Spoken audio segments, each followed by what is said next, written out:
හරි ඊට පස්සේ බලන්නේ 1986 අහලා තියෙන තව ප්‍රශ්නයක් ගැන. ඒකත් අහලා තියෙන කාර්යශක්තිය යටතේම තමයි පුතේ. බලමු කියවලා.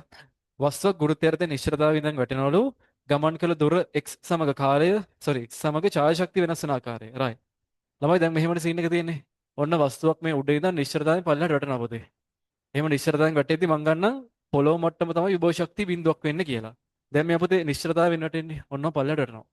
ඒ තමයි අපි දැන් මේකේ ශක්ති සංසිතියට අදාළ ප්‍රකාශන ලිව්වොත් එහෙම වෙන්නේ මෙහෙමයි. මෙයාගේ චාලක ශක්තිය ටික ටික වැඩි වෙනවා. විභව ශක්තිය ටික ටික අඩු වෙනවා. එහෙනම් පල්ලෙහාට ඉද්දී පුතේ විභව ශක්තිය අඩු වෙනවා. චාලක ශක්තිය ටික ටික වැඩි වෙනවා. එහෙනම් මම මෙහෙම ලියනවා. අඩුවන PE සමානයි කියලා එනවා පුතේ. වැඩිවන KE ට. ඒ කියන්නේ අඩුවන විභව ශක්තිය සමානයි වැඩිවන චාලක ශක්තිය කියලා එනවා. පුතේ අඩුවන විභව ශක්තිය මට ලියන්න පුළුවන් මෙන්න මෙහෙම. mgx කියලා. හරිද? මම ලියන්න පුළුවන්. වැඩිවන චාලක ශක්තිය ලියන්න පුළුවන් පුතේ. මේකේ දීලා තියෙන්නේ E අකුර කියලා. නේද? E අකුර කියලා දීලා තියෙනවා. right. එතකොට මෙයා ගමන් කළ දුර තමයි x කියලා නම් තියෙන්නේ. මෙන්න මෙහෙම. එතකොට ළමයි මට මෙහෙම ලියන්න පුළුවන්. ප්‍රස්තරයක් අපෙන් අහන්නේ පුතේ. මෙයාව දානවා y අක්ෂයට.